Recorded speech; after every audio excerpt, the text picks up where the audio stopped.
And we'll continue with the Etowah Blue Devils and Coach Scott Peavy. Coach starting his second season for the Blue Devils. Coach, if you would introduce the players or let them introduce themselves and you give us some opening comments, we'd appreciate it.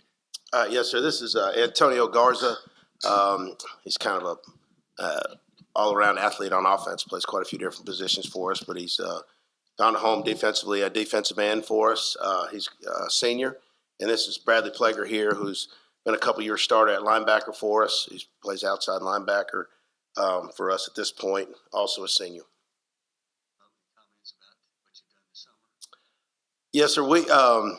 We continued what I felt like was a really, really good off season in the weight room with our kids. And, we kind of changed. We changed something I've never done as a coach. As a matter of fact, we started working out in the evening, and it's been fantastic for our attendance, but it's also been great because we've coached our middle school team, our youth.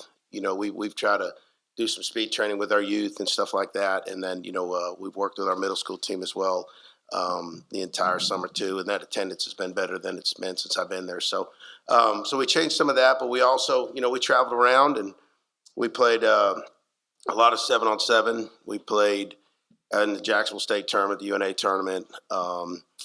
And then, we played some schools, Arab and Collinsville and some stuff like that too. So we went to Pleasant Valley with Sachs and Lincoln, and we've done a lot of that, and it's been great. Our kids have they've really competed well, and I felt like we got a lot better by the end of the year, and that's kind of not our deal, but you got to play it for some things. I'm an old coach, so I'm going to be that old crusty guy who says I hate 7-on-7, but it's good. It's good for lining up on defense and things like that. So back in the day when I first started coaching, you used to spend a great deal of time on formations and things like that. Well, when you play 7-on-7, you've learned to line up to about everything by the end of the year. So we probably don't spend as much time with that as we used to, especially trying to get lined up to it. So that's been fantastic. But most importantly, just the the time on a bus and the time at a field or an event, the time in the weight room, our kids have really learned a lot about each other and, really care about each other. And I feel like that's going to be the huge improvement in our team from one year to the next. Coach, could you talk about your numbers, how many players you have on the team this year going into fall practice and kind of the breakdown of juniors, seniors, sophomores? I'm not. I'll have to kind of guess at the numbers, but we have over 50. We've finished the spring with 57. But we have a small senior class, and so we have 7 seniors, and so our other classes are big. Our junior class is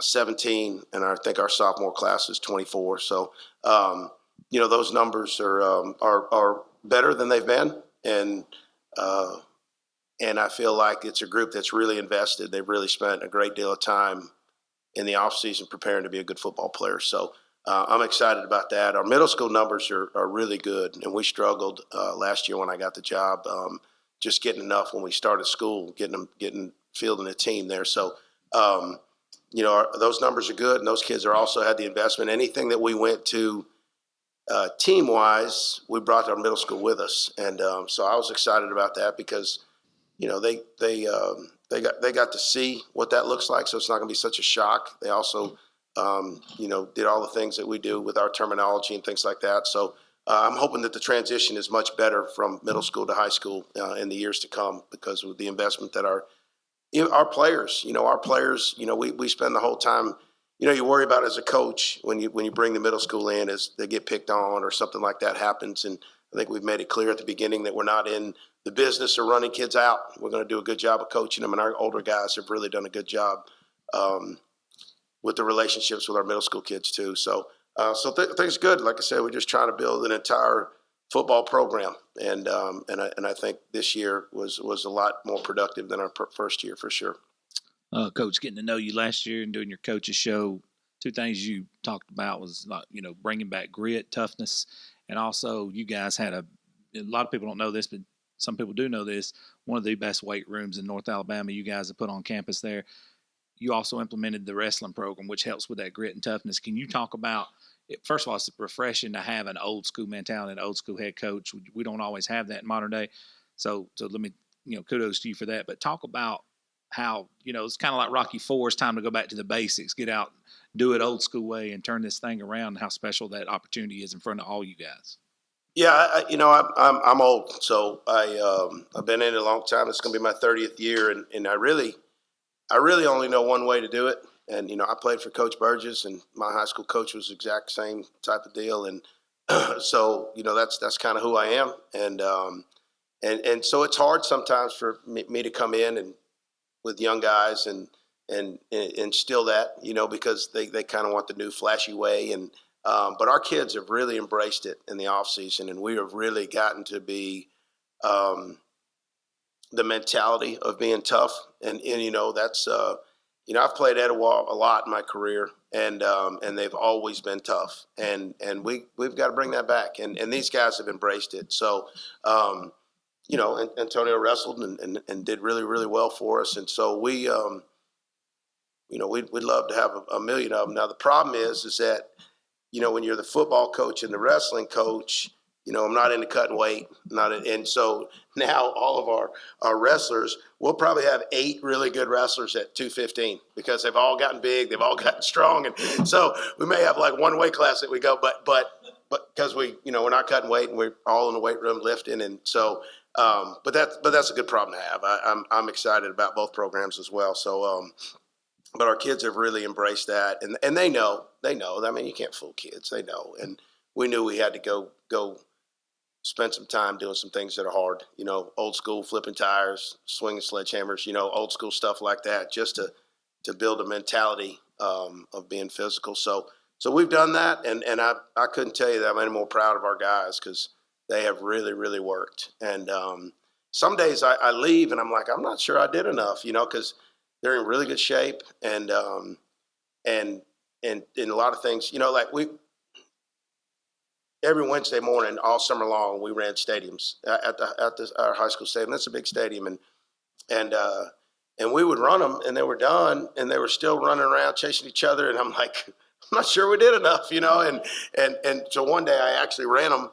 I'm like, oh, we're doing enough. We're just in pretty good shape. So they've embraced everything, and they've done a fantastic job.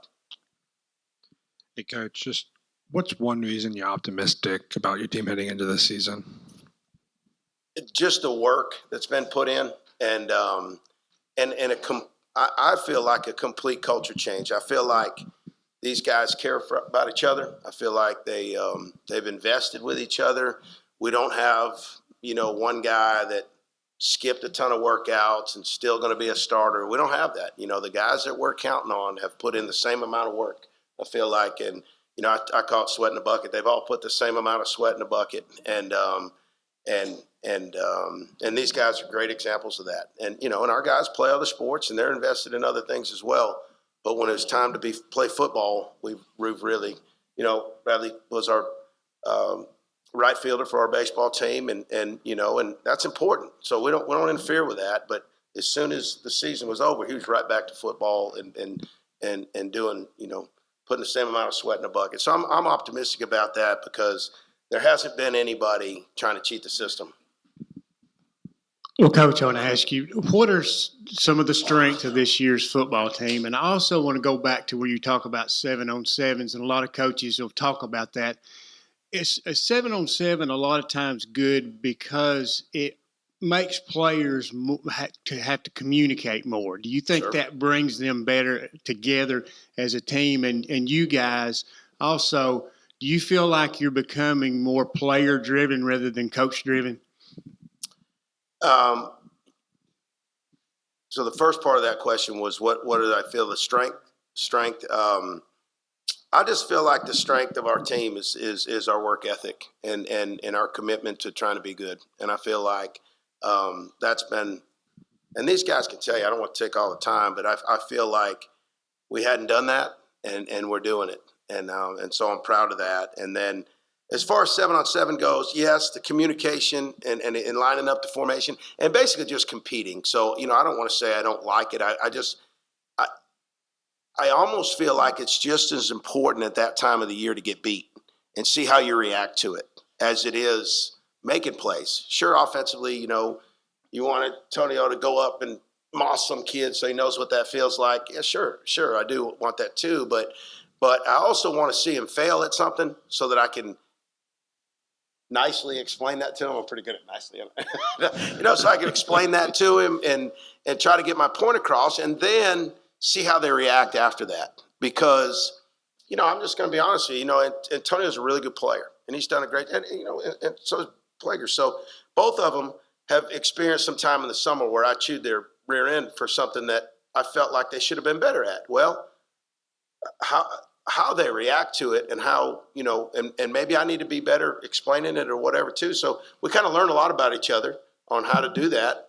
And I think that's probably been one of the biggest changes too in our program is when I was there, when I first got there last year, when I got on a player, they got very defensive about it because they felt like I was just trying to, insult their character rather than their effort or their play or their assignment or something like that. And I think they've realized that I care about them and I want to see them be really good. I think I've said that to you a bunch of times.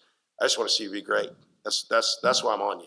But they got to realize that we're just coaching that play. We're just coaching that one incident, whether it was good or bad. We're coaching that and we're moving on. And we got to figure out how to attack the next issue. So I think our guys have gotten better and better at that. And there's been times where I was like, Plager, you got to be better. This is going to be a 3-year starter right here. That's not the effort we're looking for. And then he yes sirs and goes right back in and fixes it. So I've been super proud of that because it wasn't that way when I first got there. Coach, who's that little fella to your right there? This is my grandson. You gonna slip him in on a play? Is that something special coming up? This is my guy now. He's my grandson, and he's we spent a lot of time together, and I feel like if I want him to be a football player, I got to get him around it as much as I can. So, thankfully, it's crazy. This is a funny story. His dad actually played for me at Welborn. And his dad was a really good football player. He was a state champion wrestler. His uncles all played for me as well. And there was a time when he played that he got a 15-yard penalty. And I called him to the side and I said, hey, you see that bench over there? I want you to get on the end of it and rock. And he was kind of startled. And he ended up marrying my daughter. So I guess he probably got the last laugh. And this is their baby boy here. So it's kind of weird. I got to be careful on what I say, because they end up in my family. So I got a question for the players, guys. Both of you seniors going into the year. Coach has talked about the things that you've done this summer, coming together as a team. Does the team feel different this year, maybe than it did last year in his first year? Do you see the team moving forward?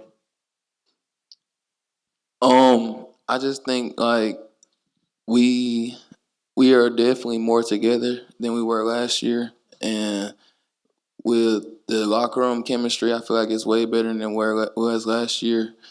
I feel like we have a lot more team players than we did last year. I think we have a lot more people that actually want to play together, and last year was kind of like a lot of me players. And in the locker room, I feel like everybody get along better than we did last year. It's more of like a brotherhood now and like a family. And I think that also help with us performing better. I think we got a lot ahead of us, especially with us being more together than we were last year.